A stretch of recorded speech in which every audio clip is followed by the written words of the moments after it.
Greetings, everyone, and welcome to another episode of the Critical Podcast. My name is Jimmy Good, and I am your host. And joining me this week is a very special guest, my good friend Levi. Levi, how's it going, pal? Good. How are you? Good. Levi is no stranger to the show. He's been on at least once before, so I hope everybody can enjoy him and know that Joe is out being busy. Like he's permanent. Joe's out. Joe, if you're watching this, which I don't think you will, hi, buddy. I hope you're enjoying a Canada Dry and just thinking of the show. Anyway, for all of our Legionnaires who are returning, thank you so much. And for those of you who are here for the very first time, we talk about all the video games, the movies, the TV shows, the comic books, sometimes the music and the cookbooks that we love so very much. But before we get into the actual structured segment of the show, let's talk a little bit about news. So, Levi, we just got some kind of unfortunate news about Visceral Games. So Visceral Games is working on a Star Wars game with Amy Hennig, formerly of Naughty Dog. Kind of, we were thinking a linear Star Wars, kind of Uncharted, basically was what it was going to be. Unfortunately, it seems that EA has shuttered and closed Visceral Games down. So our hearts go out to everybody who has been affected by that. That's really unfortunate. And they released some information talking about it, saying that instead of being like this linear story-based game, that it's going to be a broader experience that allows for more variety and player agency, leaning into the capabilities of our Frostbite engine and reimagining central elements of the game to give players a Star Wars adventure of greater depth and breadth to explore. What do you think? I don't think that anybody needed this kind of game, honestly. I think that might be okay. Well, I think people were really excited because remember, like Star Wars 1313, like that game that they kind of showed off a while ago. People were really excited about that game, and they kind of wanted like a linear Star Wars game that wasn't Force Unleashed, maybe with like a really, really good story. But it sucks because like I think a lot of people were excited about this, and we've been waiting for other Star Wars games besides Battlefront to play. And just having that kind of shut down, and then like we don't know where this game is going to go now. It's kind of uncertain. I don't know how. I don't feel like super good about it. But like, were you ever interested in the original game or what it's becoming right now? Of the one that they just got shut down, or yeah, the one that they just said like we're not going to do this anymore. We're changing it. I actually had never heard of that. They were actually making a game like that. I heard about 1313. I think I watched that. Oh God, a couple of years ago, wasn't that released? A couple E3s ago. Yeah, it was like they had like a demo or like that first little area like thing. You couldn't play it, but they showed it off. People were like really excited. I was gonna say, was it even playable or was it just? I don't think it was playable. I think they just showed it off at an E3 demo or for an E3 press conference, I should say. And that even looked a little odd too. Yeah, it's been a very tumultuous history with Star Wars games, unfortunately. Yeah, that's the thing. Like, does a linear Star Wars game do anything for you? Would you be excited about that? Honestly, no, not really. I don't even know what they could have done with that. Maybe an open world would have been cool, but even Uncharted's not very open world at all. So yeah. Well, it sounds like exactly. They kind of did a little bit more of that, I think, with Uncharted 4 and Lost Legacy, kind of having like bigger open areas to explore, like in your Jeep. Yeah, they tried. Yeah. Yeah, and I'm not sure. I haven't played that, so I can't speak to it. But apparently, I've been kind of going off like what IGN has been saying here, and they reached out to them. And they said for EA talked about Amy Hennig saying that in discussions with Amy about her next move and seeing how much they're going to carry over. And he said, we'll be continuing to use a great deal of the work that has been done to date. The assets of the game have already been built, will be the foundation for this new game. So it sounds like what we've seen, like the little clip that we saw a while ago about this game is something they're going to still implement, which I'm not surprised about. That's just intelligent business instead of just being like, all right, just from the ground up again. But it's a little disconcerting. I think a lot of people were excited about this one. I was interested to see where it was going to go because Amy Hennig and her team, mostly her, I should say, is that kind of well known, especially for story. And that's something I think Star Wars has had some issues with in past years, like you were just saying. Yeah. I think that Knights of the Old Republic had a great chance to tell some stories that weren't accessible in other Star Wars games, and I think that was a pretty successful MMO. They did pretty well for itself. People love KOTOR and all that stuff, and then and the Old Republic I think had a kind of interesting story, depending a lot more of a story than any other MMO that I'd ever played. It's just like you're just like an orc running around like in most other games, and then this one is like I'm like a Sith who's trying to like work his way up, and yeah, that's kind of cool. Exactly, we played that for Yeah, for a hot minute, I played it. I enjoyed that game. Then I got back into it a few, maybe 2 years ago for just a Hmm. little bit, and I'm like, this is fun. Well, it was nice to get that, opportunity to get your own lightsaber and be like, yeah, I'm actually making a difference and I'm gonna be a Jedi, and then you're just like, oh wait, it's just got that MMO grind and I got a Yeah. pretty lightsaber. Well, and I think of the last linear Star Wars games that I played, like The Force Unleashed and Force Unleashed 2, which I enjoy both those games. I actually played through the first one 4 different times on all the difficulties. Yep. But when it came to this one, I was kind of like, we're gonna get Star Wars Uncharted, which will be cool, and I bet it'll look really good, and the story will be good. But I'll play through it once, and I'll just be done with it. So this is an interesting move, and talking about player agency, which is a word, it's like a buzzword, but it always gets me excited. It's something they did with Assassin's Creed a long time ago, where they're like, hey, we're going to put you in this kind of black box and say, if you want, you can assassinate this person 4 or 5 different ways, but you get to choose. As opposed to with this other game, it seemed like initially, they kind of have a path and a story that you're going to go on, which is fine, but sometimes that can be kind of not very fun. If you want to replay it, especially, you're just kind of yep, I have to kill this guy the same way every time, Yeah. I think it could have been interesting. I mean, we'll see what happens. So Yeah, exactly. Again, I feel bad for everybody at Visceral though who got let go, and Mhm. hopefully they're going to find jobs because they're a talented team and they've definitely proven that in the Oh, past. So I'm sure that they'll all fit in somewhere. A lot yeah, of those, when this happens, a lot of those people get absorbed by other companies right away. yeah, exactly. Yeah, that's pretty much the biggest news of this week that I wanted to get into and just kind of pick your brain about because Mhm. Joe is not really the biggest Star Wars fan, so he'd be like, he'd He's be not. like, yeah. Oh, Yeah, no, he's not. He's one of I think maybe 2 people on the planet who's not big into Star Wars. That's totally oh. fine though. Yeah, no, it's a good perspective. I like it because Hmm. he's not jaded like everybody else, kind of, or cynical. He's like, oh, it's a pretty cool movie, and other people are like, I hate it, and it's like, Yeah, I think so that's the beauty of Star Wars is it's got a very wide audience range. yeah, But definitely, yeah, oh, for sure, generations and generations. Yeah. yeah, So Levi, I brought you on the show this week for a number of different reasons, but one of the biggest ones is because I wanted to hear what you've been playing, and it's one game in particular, Shadow of War, Middle Earth Shadow of War. Tell me about this yes. game, man. Tell me about it. Should I be Hype, excited? hype, hype. Well, okay. What's so hype about it? Honestly, it's just a very great continuation off of the first game. The first game was already super fun. It had a lot of fans. A lot of people really liked it. It was critically acclaimed.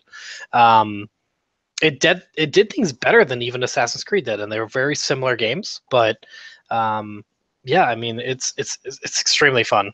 They did What a do you? lot of good things with the new Nemesis program, and Okay. What did you like about it that it did better than Assassin's Creed at the time? What I was trying to think of, what that would be. honestly, I felt the executions were much more smooth. I felt the combat was a lot smoother than Assassin's Creed. Less get a perch spot and then having to follow that through. That at least that's how Assassin's Creed felt to me. Like you always had to unlock a certain viewpoint, and then it felt stale. It felt recycled. So Sure. Yeah, and I think a lot of people akin typically this combat style not so much to Assassin's Creed, but more so to Arkham and stuff like yep. that, which Hmm. makes perfect. I mean, it's exactly the same as that. It's they're Yeah, sharing a lot of that stuff. Nothing wrong with that though. and just being able to scale, buildings and stuff like that. It's very similar to Assassin's Creed. Oh, So. for sure. There's definitely sneaking and skulking around doing all that. Mhm. Oh, totally. Yeah, yeah, for sure. So what is your favorite thing about this game? I love the combat. I love just running around and encountering new captains and seeing different ways to terrorize different groups and seeing different things that you can do. Like, oh, I'm gonna go shoot this Morgul fly's nest, and I'm gonna freak this guy out, or I'm gonna go and kill this dude, and yeah. Yeah, you've gotten to the part now in the game where you're getting into the Nemesis system, and for people who don't understand or know exactly what we're talking about, this carried over from the first game, but it's basically looking at the orc hierarchy and being able to take out various leaders among that, or implanting your own into this thing and making them rise in the ranks, so that way you can make a very powerful orc army yourself. So you're getting into that right now. Would you say that it's a lot better, different, or pretty much the same as compared to the first game? I'm going to be honest. I'm in the very early stages of the game still. I'm taking my time. I'm actually still in the Gondor section, just about to hit Oh, the really? next section. Because there's a lot to uncover. I like one of those people that likes to get all the artifacts. I like to Ah, uncover all the secrets before I move on. It's just a feeling of completion for me. But uh, everything so far with the Nemesis feels a lot more thought out this time around. I mean, they started to hit on it with that first game, and I think they've really perfected it this time around. You can tell that the captains remember who you are, and they, react to you in a better way than they did in the first game. And I feel like they really just built upon that, which I'm really excited that they did, because such a great innovative system that they premiered in that game.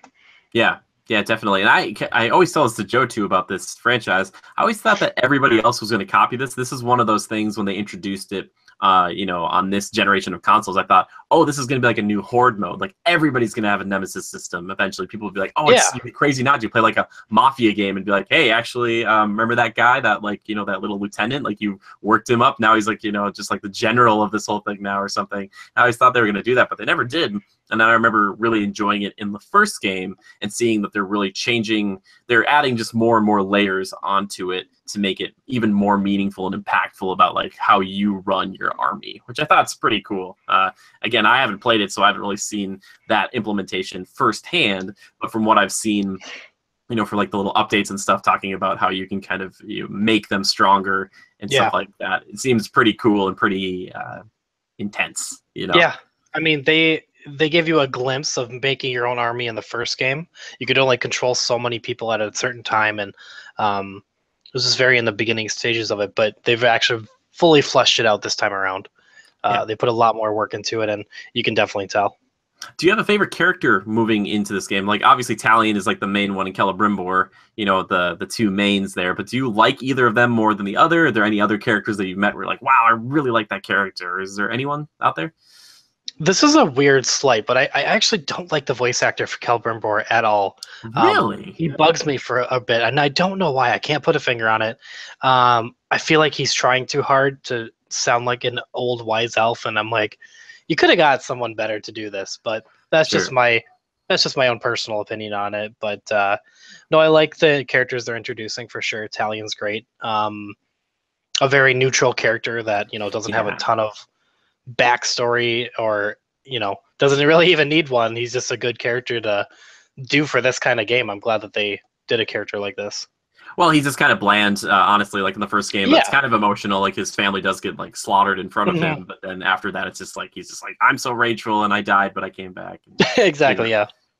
So kind of the boss fights in these games typically have been like the orcs that you make your own boss. Like if they kill you, they get stronger, and all that stuff. But the boss fights in the first game were pretty bad. If I remember correctly, the first one was all right, but then the other ones, there's like one where you just have to keep like assassinating him like again and again until you actually killed him. Have you fought any bosses in this game, or has it been primarily just like the orcs that you've been running into so far?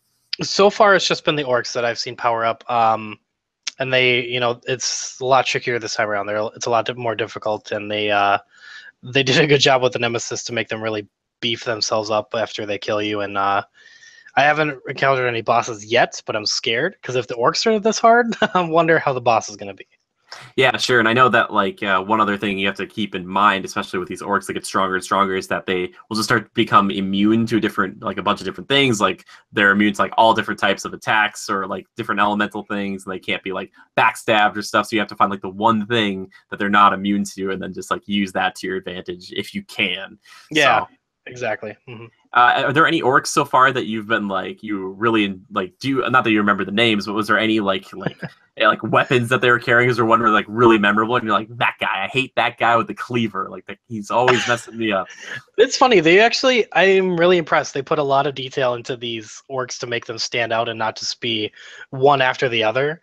They all have their own funny little sayings, and I think they did a great job with the voice acting on some of these guys. There's one in particular that's a very toxic orc called Push Crimp, and Push Crimp, and he's got boils all over his face, and he's very toxic, and he's got a lot of poison, and he's deadly, extremely deadly.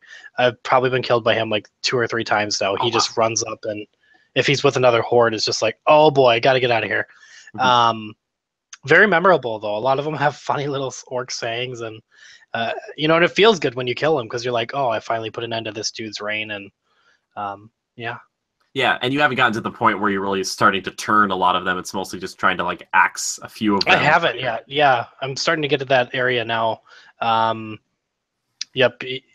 a lot of the main story has to do with Shelob, which is way different, and I'm sure you're going Yeah. to touch on that in a sec too. And but yeah, I'm getting to the second part now. So Another thing you mentioned is you're starting off in the Gondor area, which is a little bit different than what we dealt with in the first game, where you kind of would see you'd free slaves and stuff like that, but you didn't really hang out with too many just like regular folks who were just like soldiers. And now they're around there too. Do you like their implementation? Is it kind of cool to see those guys like fully clad in armor, kind of running around, kind of helping you from time to time?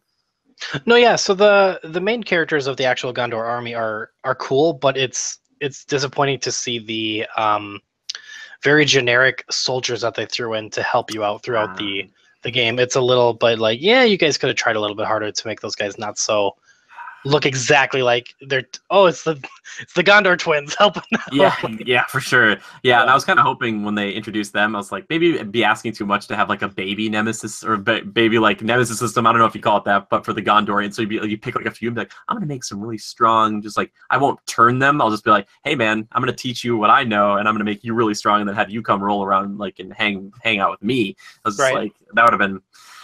Maybe the next game, maybe they'll have that too, and you can have like humans and elves and kind of joining you up. Oh, that'd be really cool. Is there any weapon though, or any ability so far that Talion and Celebrimbor have that you just absolutely love? For me, the first game, I loved I think it was like wraith striking. You would kind of like look at a person, and you'd be like, and teleport to him and just stab him. So it was good to like move around, but it was also just like you'd insta kill somebody. Or there was a combo where you'd like, if you tapped it correctly, you'd like swing like a stallion, swing, and then you turn into Celebrimbor and go really fast, like and like attack him really fast. But are there any abilities that you really love so far in this one? Yeah, I really love the freezing spells that they put in. Cool. If you shoot like an orc in the foot, they'll freeze, and then you can kill them that way. Or if you hit B on an orc really quick and then hit X multiple times, you freeze them and then you slash them, and it's a really cool scene. I'm really enjoying that actually right now. Yeah. Do they get to shatter then when you freeze them? I can't think of it right now if they do shatter, but I know that when you throw like an orc into flames, he bursts into fire. So yeah, can they get afraid or be afraid of ice in this game? Because I know they could be afraid of burning in the last game. Okay. Yep. Then that's another thing about the Nemesis program. There's a lot of tags and stuff and details that are applied to these orcs that have weaknesses and strengths, and sure. They've done a really good job of fleshing that out. And it's funny to see the different things that trigger an orc or make it stronger, or make it enraged or make it fearful or whatever it is. Yeah, that's really cool. Do you find yourself when you're trying to attack any like specific orc captain, like you're kind of trying to pick off some of the like the weaker ones first, or trying to lure them out? Like what's your go-to strategy? I've been in some tough situations, and there's this one mode. You press both of the analog sticks and you go into this, I can't remember what's called, Wraith mode or something like that, and you constantly fire out a bunch of arrows in a flurry, and that really helps you in a really tough pinch. So I like that, but it also feels a little too easy right now, at least. Sure. So yeah, and I know you mentioned Shelob earlier. Now, for people who might not be Lord of the Rings fans, Shelob shows up in Return of the King, and it's actually just a giant spider. But in this game, Shelob can transform out of being a spider into like a human, or like a woman humanoid kind of thing. Have you talked to her much yet? Yeah, so she, right off the bat, you're actually following her storyline, and she's a main part of the character, main part of the campaign, and it's weird. And I know Monolith has try to explain it and say why they did it, and they're like, oh, well, this is why, part of the appendices. It's like, it's a little reaching. I don't know. She feels good as a character, I will give it that. If I didn't know that she was a spider before, it wouldn't feel as weird now, if that makes sense. Yeah, that makes sense. Maybe if you see her, transform into a spider later, and it's not so weird anymore after watching The Hobbit and watching Beorn transform, because now that you know that those shapeshifters are out there, but they've never had a bunch of light shed on those races, those characters. No, that's definitely true. So it's a little bit jarring, is what you're saying. Yeah, it's a little different for the world that we're used to for Tolkien. And okay, cool. Yeah. And you're kind of touching on the story here, but is it any better or anything like more so than the first game? It's just about kind of revenge tales, basically, just like I will kill Sauron. Yeah, it feels a lot actually better this time around. It feels more of like an actual story that you're following. I mean, the first game, yes, it's a revenge tale and you're trying to avenge your wife, but they set it up very weird. Like you said, you're releasing a bunch of slaves at first. You're doing weird things, different, story this time around, different things to do, and there's actually a reason why you're going through these events, like the Battle of Minas Ithil with Gondor, and then helping Shelob here and there, and going to Cirith Ungol and all these locations. There's the reason. Sure. Yeah, that makes perfect sense. Now, is there anything about this game so far that you don't like? No, I feel like it's just a great, addition to the last game, and I'm excited to keep playing it and, finally ride some drakes around and flame up some orcs, and I feel like it's a lot of fun, and I'm very excited to be playing it right now. Yeah, and it's a power fantasy. I don't think people should go into this thinking it's going to be too hard. There have been challenges for you, it sounds like, but did you get to pick a difficulty setting at the very beginning? You do get to pick a difficulty, yep. And I picked the kind of middle of the road just so I didn't hate myself. And I wanted to play the game, and it's fun to have a challenge, but it's also fun to mow down some orcs and feel good about yourself. And yeah. Last question I have about the game, Levi. Have you felt, and I don't know if they've even introduced it to you yet in the game, but have you felt at all the need to purchase any of the loot boxes? So sore subject. Very weird turn of events for them to release loot boxes. I know there's been a lot of controversy. A lot of people with one about that guy that passed away during the developing. Yes. And them releasing him as a DLC first, and then people were like, nope, just release him. So they just released him. Yeah. And then they're like, yep, now we're going to do loot boxes. Honestly, and people online have already found a way around this. People are actually starting a game offline mode, not agreeing to the EA terms, and they are bypassing the whole online feature, so they don't even have to use loot boxes, which is really smart. That's cool. Yeah. But it's sad that people feel the need to have to do that, and I wish the company would have realized that maybe that's not something for everybody.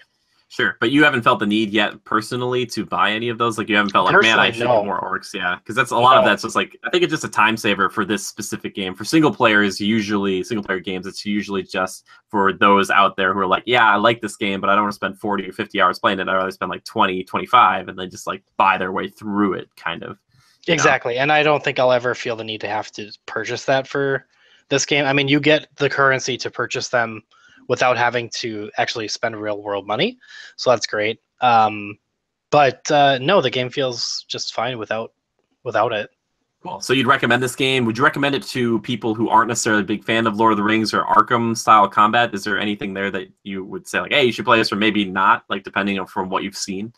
Absolutely. If you're looking for a good game just where you can run around and just kill a bunch of baddies, and even more detailed than just your average hack and slash, even if that's the kind of game for you, it has a lot for a lot of different type of players. It's got stealth, it's got run in and gun, it's got strategy, it's got a lot of different things going for it, which makes it a lot of fun. So I would definitely recommend it for players, especially if you're looking for a very easy way to get into that universe. If you don't know that universe very well, and you're like, oh, I've never seen Lord of the Rings, but I've always been interested, try it. This is set between The Hobbit and The Lord of the Rings. It'll introduce you to some characters, get you familiar with, the orcs and what the world is like with the rings and the more of the fantasy style of it. So absolutely. Sure. Yeah, plus it has some kind of minor like RPG elements in it too. It's not like an RPG necessarily, but like maybe like an action RPG. Getting upgrades, yeah, absolutely. Yeah, but you can actually like get different weapons in this game, because I think in the first one you didn't really change out your weapons too much. You just like you could just like kind of put different runes and stuff on them, and like that's how it changed it. But you can get like different Gondorian like swords, or like like a ranger sword, or like maybe I don't know if like orc weapons are a thing, but like are you using different weapons because it's loot based this time around, correct? Yeah, that's a great addition.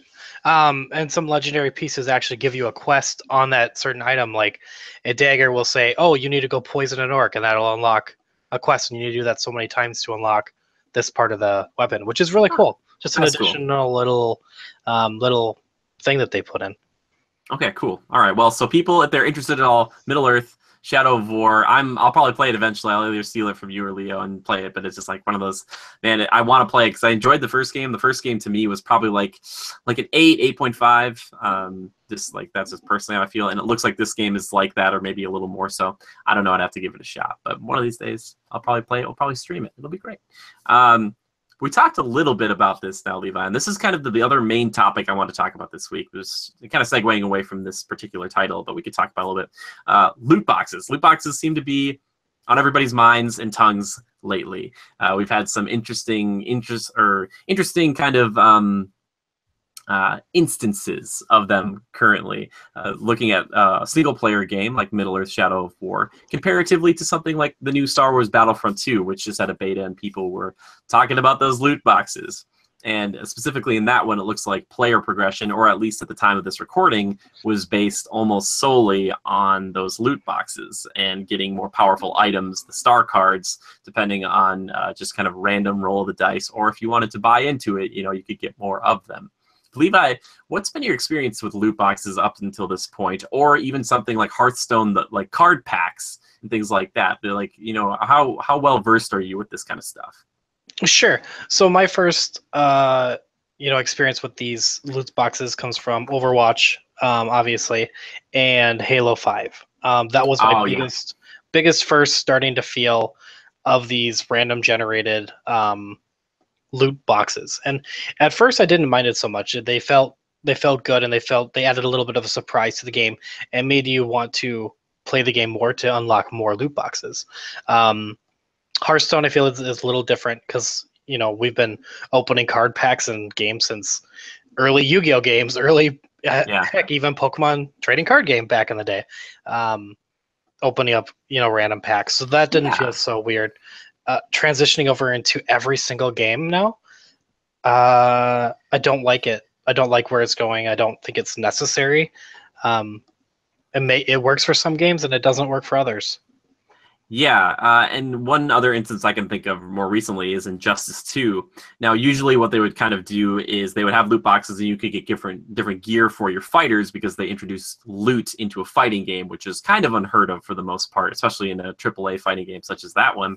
But they would usually try to level it out. So if you showed up against if I was playing a level 20 Batman and you were playing a level 15 Batman, I think those things cancel out. I'm not exactly sure, depending on what mode you were in. So that could be kind of weird. But getting loot boxes, I think there's an intrinsic kind of fun quality if it's given to you and you get to open it up and it's kind of shiny and explosions or whatever, and it lands. Oh, this is kind of a fun little experience. But I think of that or Overwatch, and a lot of times getting things I didn't care about, specifically Overwatch, how many sprays and voice lines and things I got, and it's just it's mostly cosmetic stuff specifically for Overwatch. Same thing with Heroes of the Storm. Yep. Yes. Oh, yeah, totally. Which they just introduced those more so, or they kind of made those more of a thing just the past couple of months, if I remember correctly, which was totally fine. I was just I think I bought into the beta or alpha a long time ago. And so I spent $40 on this game and I played it for so many hours. So I don't feel I need to buy into these. But for me personally, it's cosmetics. I get it. If you want to spend money to get cosmetics, or if you want to spend money on loot boxes to maybe get the cosmetics or the currency in game to buy the cosmetics, that's totally fine. In a lot of instances, I'd rather them just say hey, there's a new Overwatch skin, and if you want, instead of doing all these loot boxes, we will just put a price tag on it, because that way you don't have to play the game. Because if you buy 50 loot boxes, then you can just get a bunch of duplicates and then get enough of the in-game currency to use it to just purchase that skin in-game. So it's just kind of a roundabout way of getting to what you want anyway. And it's just if there's a new skin, why wouldn't you just say, hey, if you want to buy this, it makes more money, I guess. That's the sad thing. People are buying these and just kind of not gambling, but it's a little bit like that.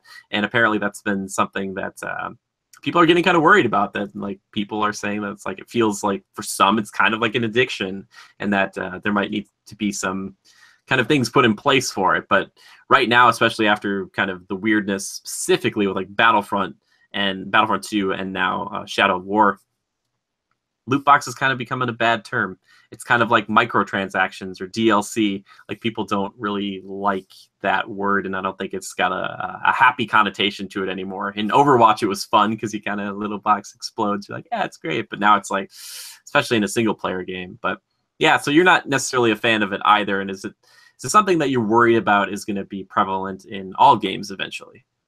Yeah, I'm not a fan of it at all. Anytime that a company pigeonholes their players and forcing them to the need to spend money to actually advance in a game that they already spent 60 hard-earned dollars for. Very against it.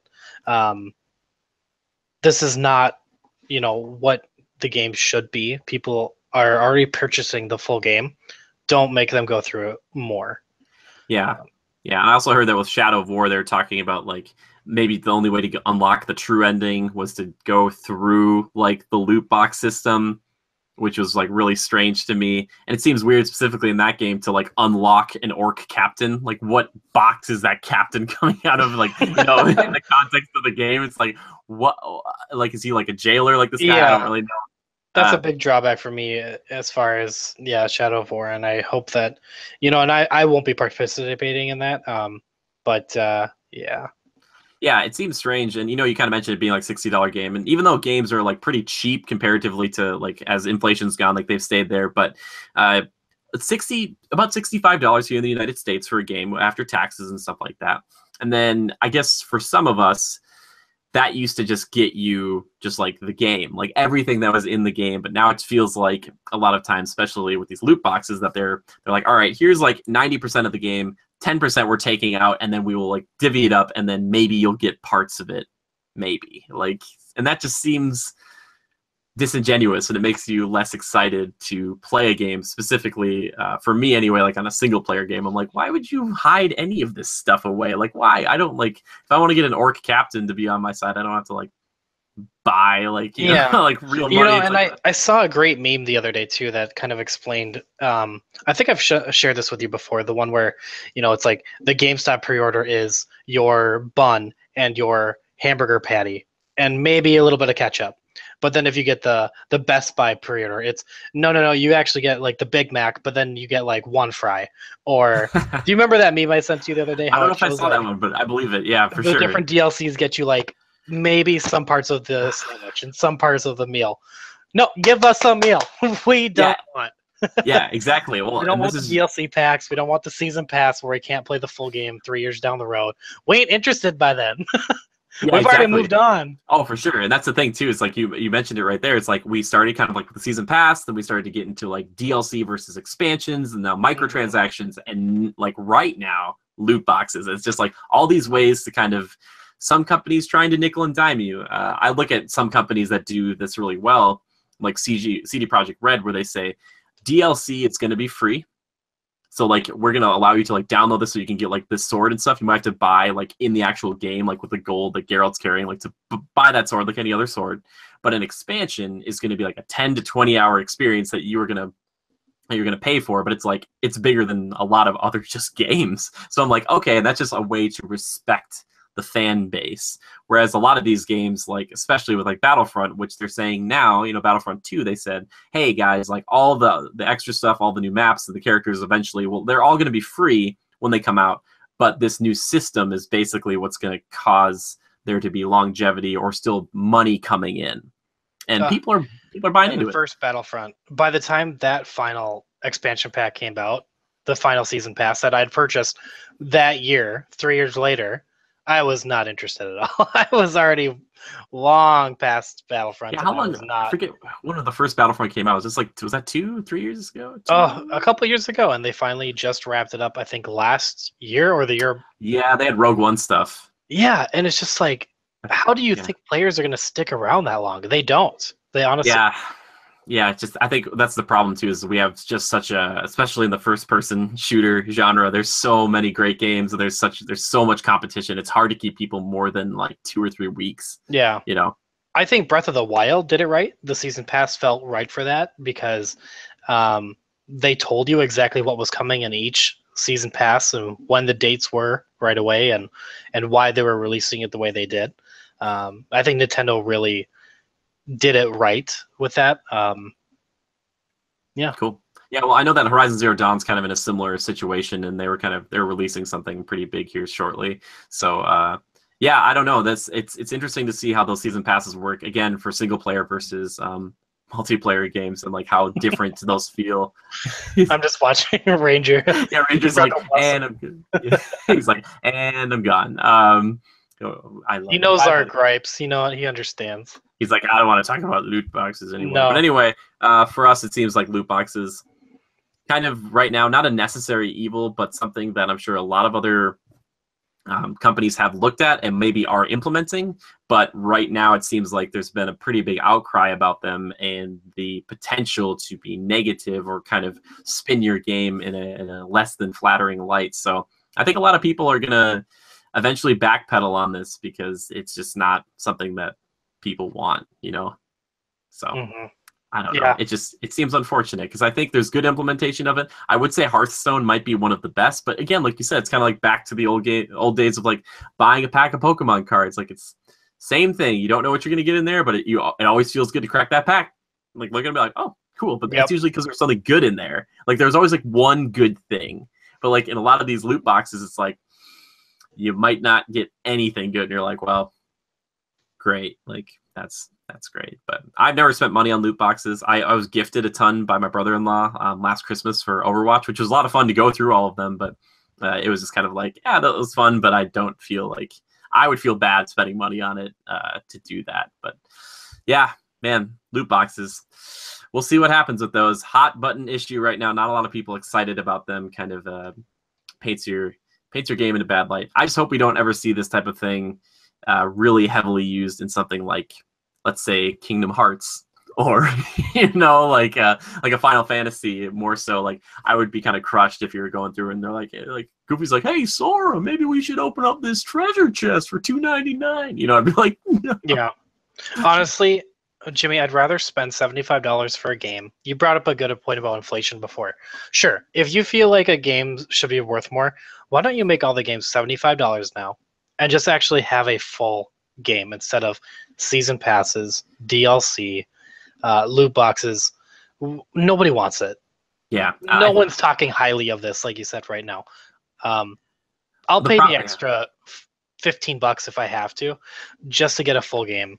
Damn it.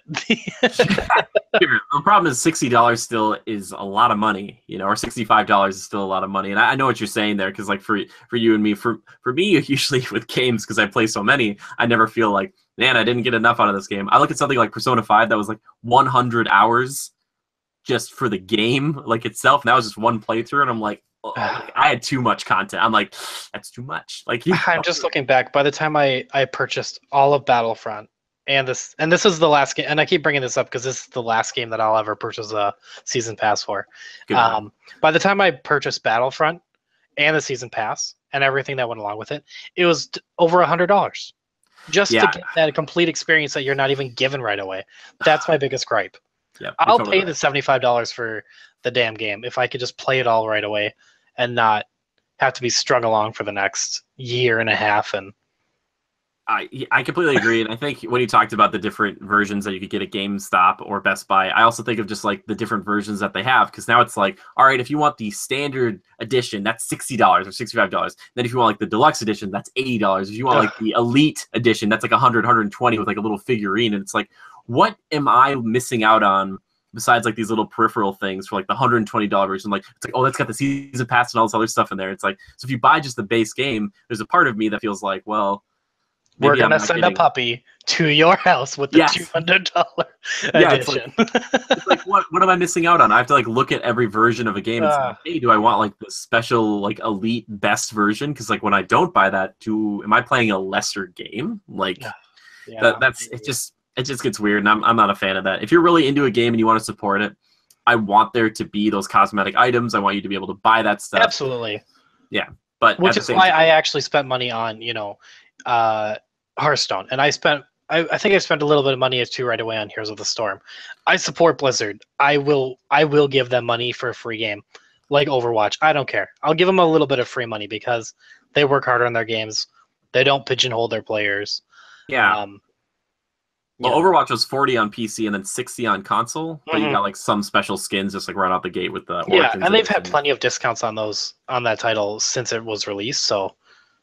Yeah, and I agree with you. Like, you want to support games like that, especially if it's like a free-to-play game, and you're like, oh, I want to support this. Or I think League of Legends actually does it kind of well, where it's like, hey, if you want, like, if you want the IP versus the RP, and if you want RP, you could use that to buy characters or buy skins, and like you could do that right now. Just basically, it's just changing dollars into RP, and it's just like there it is. If you want to buy that, you can totally do it. You earn the IP just playing the game, but the RP you can buy. I'm like, And before League got so toxic, I was still supporting Riot back then, and I was happy to spend a little bit of money to get my favorite skin for Fizz. Sure, why not? I loved that character. No, I completely agree with you. The only problem is like if a new character came out and was like completely broken or overpowered, it's like, oh, just buy it, and then just I feel like, yeah, I got the new character, I just bought him today, and I'm just crushing people. But League was a team game. There's usually not too much. I guess if you had like a good Tryndamere, you can kind of take. And I don't know, is League still fairly popular? I don't see a lot of hero spotlights anymore. I don't see a lot of people talking about it anymore. I don't know if they make as many heroes as they used to, but I think that game is still like crushing it. I think they haven't needed to make too many like new heroes. There are some new ones out there. They're just revamping old ones, but yeah, it's kind of cool to see where that game's gone after playing it for a few years, like I did, and kind of just like back. Oh my gosh, yeah. I mean, maybe I should look into it and see what it looks like these days, because I haven't played it for a couple of years, probably 2 or 3 years that I haven't touched it. It's like a bad drug. Yeah, exactly. Just stay away from it. Just I'm fine with Heroes of the Storm. I think we've talked about it before, and that I'll go back every couple of months. I go back for like a month or two and then I play Heroes a ton, and then I'm like, I'll take a break, and then in and out, ebb and flow with that. But yeah, I just wish there was a better way to support games, and hopefully we'll think of better, more interesting ways to do that instead of loot boxes, this kind of randomly generated, like you never know what you're gonna get kind of thing. And yeah, it just seems kind of shady. It just I also heard too, like in Horizon, like if you complete a quest, and I forgot about this, but like you get like a randomized chest when you beat like a certain quest line. But really, I'd rather have it be like, hey, you're gonna go hunt this monster. Here is the harpoon or the spear that you're gonna get when you beat it, and you can look at the stats and be like, okay, that is worth my time fighting for, as opposed to getting just like a random piece of legendary loot. You're just like, all right, I guess that's just what we got to do. So yeah, it's even prevalent in something like Destiny 2, where you can get cosmetic items. You can buy the cosmetic items, but all the loot in that game is randomly generated. So when you're unlocking your engrams or whatever, your legendary or exotic engrams, you never know what you're going to get. So yeah, it's just all about the grind, keeping people there, keeping people wanting to buy things to keep the game going and support the game. So I get it. It's business, but at the same time, it doesn't feel super good. But I'm interested to hear what a lot of the Legionnaires think about loot boxes, but we're probably going to talk about that in a few minutes. But before we do that, Levi, we have to take a moment. I have to take a moment and salute our commander, Jonathan Larson, our $100 patron over on patreon.com. He helps keep this show going. Yes, Johnny Lars. Johnny Lars, we salute you, man. And as Johnny Lars likes to say, their fate concerns me. Yours does not. Thank you, John. We really appreciate that. It's a little Darksiders 2 quote. That's why he's like, I like that line. I'm like, all right, perfect. If you want to be a patron, or I should say, if you want to be a commander here and get a custom avatar like you just saw on the screen there, then you can go check us out on patreon.com. And if you're a $100 patron, then we're going to get you all set up. And we're going to talk about you on every show and say a quote from you. So yeah, but thanks to all of our patrons, as per usual. But now, Levi, it's time of that part of the show that Joe likes to call, that I like to call, that we like to call Time Killers. That's right. It's the games we've been playing, the movies we've been watching, the TV shows we've been viewing, the music we might be listening to. But besides Shadow of War, Levi, have you been playing any other games, watching any other movies, or watching any TV? Other games right now. No, I've just been playing a lot of Shadow of War. I've just recently wrapped up my run on Destiny 2. I'm putting that down for a bit, taking a break from it. Sure. But yeah, my main focus right now is just Shadow of War when I've got time to play games. Let's see. Yeah, some movies. I'm looking forward to Thor. Looking forward to that. So the new Star Wars for sure. I was actually impressed with that trailer. And I stand by what I said in Twitch the other day. If any porgs die, I will riot. A lot of people are talking about that, which is really funny right now, actually. Yeah, that's funny. And I'm so glad it doesn't look like Empire Strikes Back. Thank God. Well, anyway. Kind of. I mean, like with the whole the Asian battle looks just like hot. Just saying. It doesn't look as copied, but yeah, I'm interested in that. I'm trying to think of any albums that have come out recently. I don't know. I've just been listening to a lot of stuff from the summer still. Cool. Been pretty busy. So. Nice. Well, on my end, I've been playing Battle Chasers and Destiny 2, which isn't new to anybody who watches this show. Both great games. Still working on reviews for them, but Destiny 2, I want to beat that raid. before I can finally make a judgment. But I've heard the raid is like a lot of work, so we'll see what happens. There might just be a review in progress for that game, but I'm still enjoying Battle Chasers Night War. It's a great game. Everybody should pick it up. It's on Xbox One, PlayStation 4, and PC right now, or on Steam. It's coming to Switch eventually, which will be a perfect Switch game. It just needs to come out on Switch. Everybody's been asking about that. Like, yes, everybody's I'm so been asking excited about for these that. games. They're like, why is it on? It's on Switch. Why should we get on Switch? I'm like, yeah, it's going to be a perfect mobile game. I'm so happy it's coming. Perfect. It's like just perfect for it. Just absolutely perfect. And then like putting it back like in the dock and like going on the TV, but like, oh gosh, that was great. Anyway, besides that, I finished watching season 4 of The Blacklist, which was actually pretty good. The first bit of it I was like, but it actually got kind of interesting. And I absolutely I always say this with James Spader. That's the reason I watch that show. I could watch that guy do just about anything as long as he was talking, and I would just be like, this is interesting. Like, he'd just be like kind of baking a pie, and he'd just talk about how he's doing it. I'd be like, fascinating. And I really been enjoying that. But I just got back into Once Upon a Time. I don't know what season. I think it's like 5 or 6 that I'm on here, like the newest one on Netflix, and I've actually liked that show. It's kind of an interesting, weird show. I've talked about it probably here in the past, but this is a perfect time of year, I think, to watch it. It's kind of like fairy tales and kind of meeting with the real world, and it's October is a perfect time to watch that sort of thing. So, yeah, we can say something. Have you seen the trailer for New Mutants? So Joe, New Mutant. So that's like the horror one, right? Yeah, Sorry, that's like the horror one. Yeah, no, I haven't. I was kind of like that peripheral X-Men stuff to me. I find it hard to care about just regular X-Men nowadays. So when they're like, we're doing all these offshots, I'm like, go back to Marvel, please. Yeah. But no, I haven't. Have you seen it? Yeah, I saw some people talking about it the other day, and they were like, "Oh, X-Men made a horror film," and it's like, I don't know. I guess we'll find out. I was pretty disappointed with that new X-Men show that they created, not the Legion, but what was the other one? Gifted, with the big dog. Oh no, that's a Marvel one. That's Inhumans. I still haven't seen that yet. I heard it's horrible. It's yeah. I was not ready for it, nor wanted it. Did you try watching it? No, I saw the dog and I was like, nope. Lockjaw, man, he's a teleporting dog. Yeah, that's great on paper, but on paper it's great. Get a bigger budget and make it actually work. I've heard the head of their TV stuff is like notorious for like pinching pennies and kind of cutting back on that. So it's like one of the first Marvel things in a while to think get really bungled. So it's like, yeah. This was the problem. Was it was going to be a movie with like Vin Diesel, and then like it finally moved into like a TV show, and it's just like, yep. I saw it was going to be in like IMAX, and oh yeah, the first 2 episodes I think were in. I heard like you should not go see this. I was going to go see it, and I was like, but now I'm just like, that's fine. Just I don't know if they'll just probably never talk about it. If it doesn't, it just kind of goes away. Like, don't worry about it. But I want to say this though. I don't usually talk about music on my Timekillers. However, I will say this. Someone has caught my attention, Levi. Somebody who's been around for a couple of years. Someone that has a new single out that I just can't stop listening to. But the one and only Demi Lovato. I got to say, man, Sorry Not Sorry is one catchy tune. And I think it says a lot. And I really been enjoying that. But I've been listening to that and like Heart Attack, which is a little bit of an older one. Man, she's good, dude. Like, I think she's very talented. And she's good. Absolutely. I appreciate her. And she's very humble too. Yep, everything I've ever seen with her, she looks so humble. Yep. Cool. That's nice to know. But yeah, thinking again, she kind of got her start. I think more so like on Camp Rock back at Disney and kind of all that stuff. And it's really cool to see how far she's come. But yeah, she's talented lady. So I've been listening to a lot of that lately and just listening to her other music. And yeah, really been digging it a lot.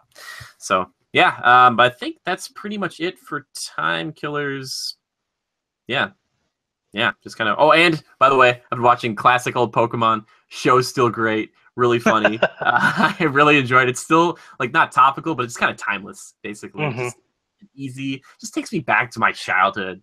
Like I watched it the other day too. I just threw it on just to get that warm, fuzzy feeling that you get from watching Pikachu troll the Spearows in the beginning. Okay, yeah, nice. Yeah, yeah, it's just a lot of fun. Do you have a favorite episode or any just favorite? I don't know if I've asked you if you have a favorite Pokemon on the show. Oh, man. That's a hard question. Do not have a favorite episode.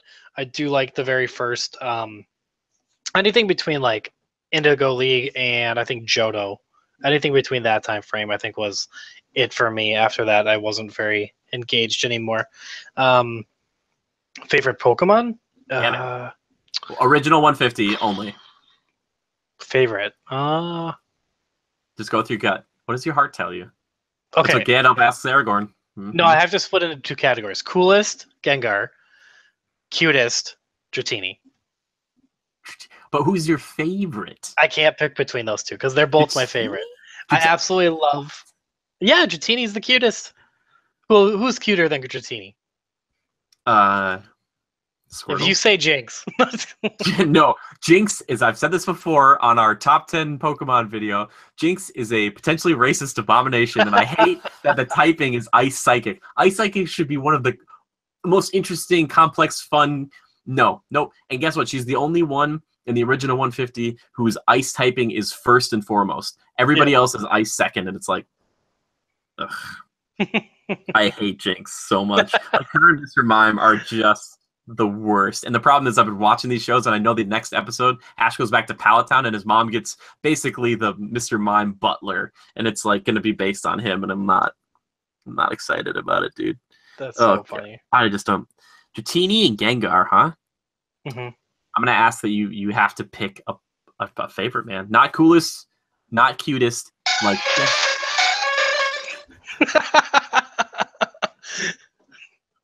God, no.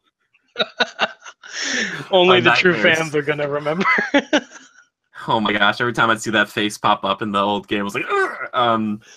Yeah, I recommend though if anybody has a chance to go watch those old Pokemon, or just basically any cartoon you watched as a kid or any old show. If you're ever having a bad day, honestly, just pop one of those on and just bathe in it. If it was SpongeBob for you, if it was Simpsons for you, if it was something like that, if you could find it and just watch it and just kind of get back to that time. It's like, I remember just like that intro, and I remember getting back from school and just, I want to be the favorite. It's like, I just write to it. I'm just like, and I just really enjoy it. Even though the show is desperately formulaic as far as like, it's always like, do the Team Rocket bit, got to do the Team Rocket bit.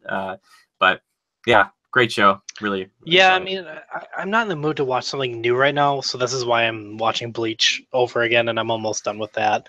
Nice. What, like done with, like up to Aizen fight or what? Almost at the end of the Aizen fight. Yep. Okay. Yep. Okay. Cool. Do that final Getsuga.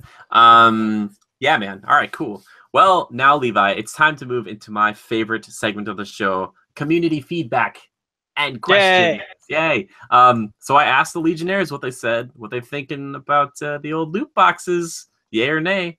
So Fragadin sent a bunch of posts, so I'm going to try to read all of them together, but he says, depending on the manner in which they are applied, if they are purely cosmetic and do not add a play to win element, I enjoy them in game. Just so long as they can be obtained through effort and time played rather than simply having to buy them, I enjoy that carrot on a stick.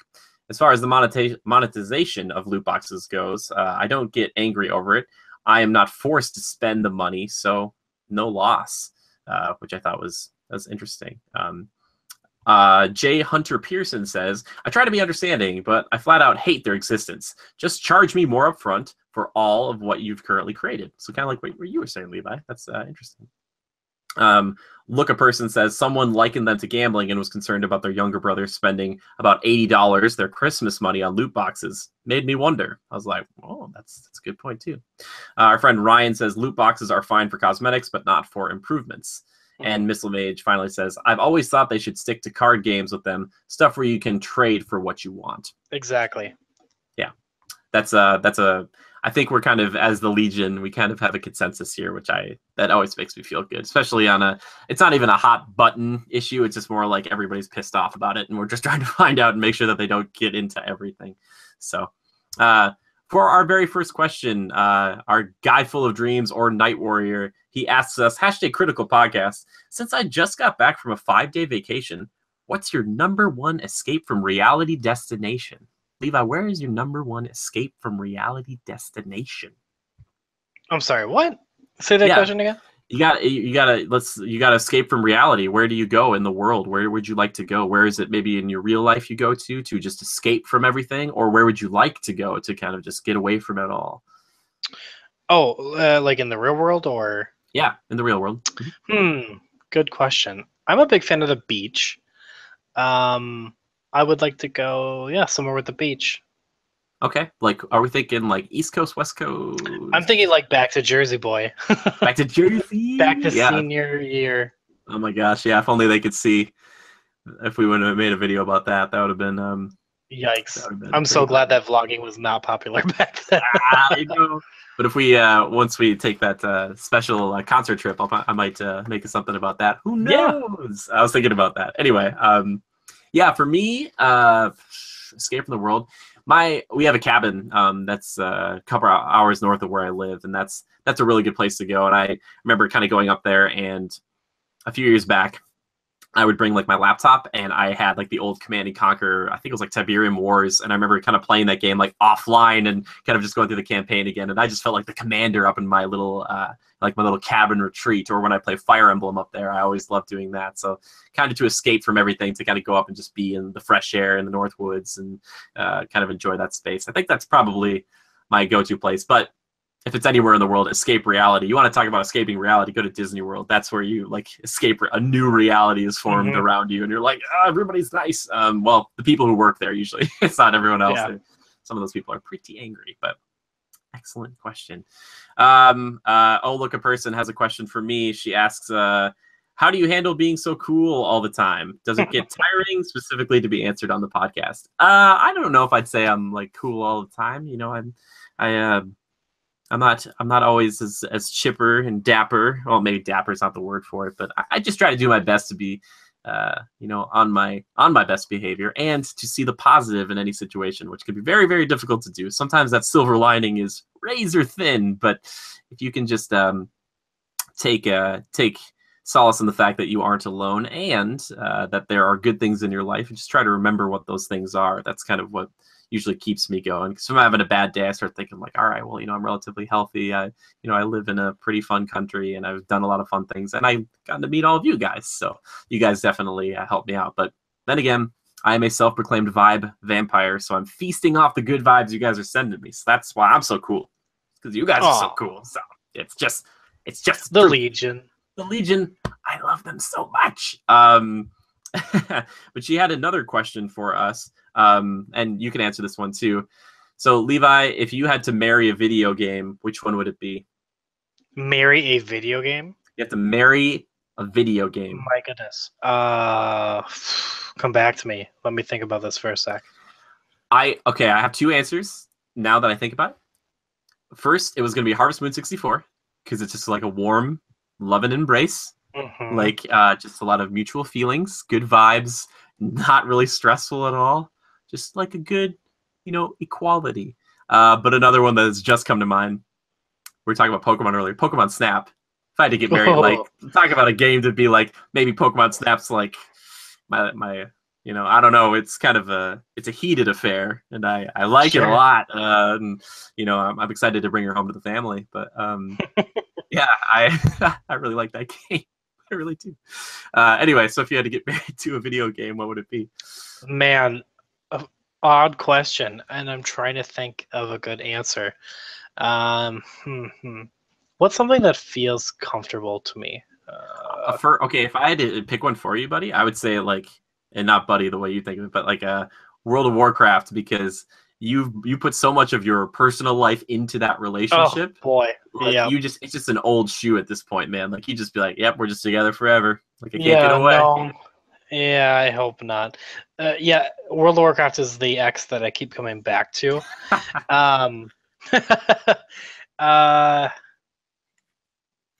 God, no. Yeah, I mean, yeah. Sadly, that's what I would end up being with the rest of my life. Who I would want to marry, though, would be something like Legend of Dragoon, or I wish there was a Final Fantasy game that I really connected with, but there really isn't. I mean, I like a lot of them, but none really are that it for me. So yeah, was there? Did you like 8 at all, or was 7? Was that with Squall? Yeah. No, not really. The only games I really played were 9, a little bit of 7. I find that the Final Fantasy world is very cool. I don't really get into a lot of the games that much. It's always shifting. It's hard to really connect to one because they always move on to something else, and you're like, yeah. And I mean, it's extremely hard to play old titles too, as they're spread across multiple platforms, and Yeah, we'll see how that Final Fantasy VII remake is. Maybe we'll want to marry that game. Yeah, we'll see. I hope it's good. Also, Yeah. I hope there's a Noctis skin. That'd be pretty great. Oh yeah.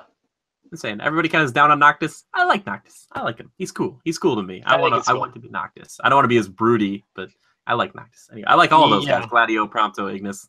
Great. We thought Noctis was cool, summer of 2006 when we first saw that. Yeah, for sure. Trailer. I was so excited because they announced like that, the 13 and Versus 13, and I think everyone was probably the same boat that I was. I was like, Versus looks way cooler than like 13. Yeah. I was like, yeah, let's play that game. But then, man, I'm just happy that it exists and that it's I can play it. So, anyway, that is all the questions and community feedback we have for this week. But if you ever have a question for us, dear viewer, you can just tweet the hashtag Critical Podcast to either one of us. You can tweet at me. I'm at GoCritical. It's a capital G or a capital C. Or you can tweet at my own personal account, which is at JimmyGood013. If you want to tweet at Joe, who isn't here this week, he is at Lever_627. That is Lever, just like Beaver, only with an L. And Levi, you're on Twitter, so you're at Levi Fletcher, correct? Yep. All right, perfect. Yeah, so if anybody wants to tweet a question at Levi, if you want to be like, hey, get back on the show, or just like let us know if you're like, hey, I really have Levi on the show. He's cool. Because Levi, I always love having you on here. It's always fun talking Yeah, games. Thank you for having me. A lot of fun. Well, and we talked about this a little bit earlier, I kind of alluded to, and as you can see here, we've got The Legend of Zelda Ocarina of Time. I've been streaming that, but if you ever want to hang out with us on a Monday or a Thursday, usually, streaming on those afternoons, so if you want to stop on by, or the weekends when we can, we're on Twitch, .tv/critical reviews, I believe. That's what it is. So check that out. I want to thank a few people. I want to thank This Is Dale for our intro, outro music, our theme music, as it were. And, of course, I always like to thank the one and only Jorn Evers, our resident artist here, who does all the work that you'll probably, like 99% of the work you'll see on this channel is done by Jorn. If you're ever interested in getting a commission from him, drawing pretty much anything you'd want, he does them at a very, very fair price. You can check him out on Twitter at Naraj28 or at Jade Circle Art. But if you want some of that good art and you want to support us at the same time, you can check out patreon.com/critical reviews to see how you can support the Legion, try to get us up to our streaming goal, which is we're at Mondays and Thursdays kind of right now when I can, but once we get to $250 a month, then I'll have a kind of like set schedule every week. On Sunday, I'll put that out there for people and say like, hey, this is when we're streaming this week. Hope you can make it. So anybody who can do that, for the patrons we have right now, thank you guys so much. But we're trying to bring in new people all the time. So if you want to share them, like a review with them, kind of show them like how they can support the channel and how we can make bigger and better things and be able to be online even more, so we can hang out and have more discussions like this. And once in a while, I'll just stream just talking like this, so we can just have chat open. We can just talk just back and forth, candid conversation. I always love those types of things. So again, Levi, thank you so much for being on the show. I really appreciate it, pal. Yeah, thank you for having me. Yeah, it's a true pleasure. We'll have you back on again soon if you want to. But thank you to all of our Legionnaires. I appreciate it. For everybody who's here for the 83rd time or whatever, or the very first time, we thank you so much. And all I have to say is remember to adapt and overcome. I'll see you next time. Bye-bye.